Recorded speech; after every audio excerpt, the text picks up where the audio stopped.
I'm at my shop today and I am making oregano tincture. And I'm gonna show you exactly how I do it. Oregano has a powerful ability to fight infection.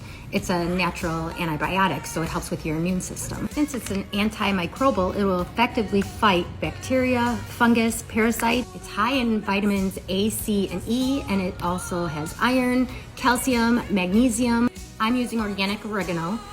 Take it, wash it, dry it out on the counter, and then once all the water is completely dried off it, then you can use it.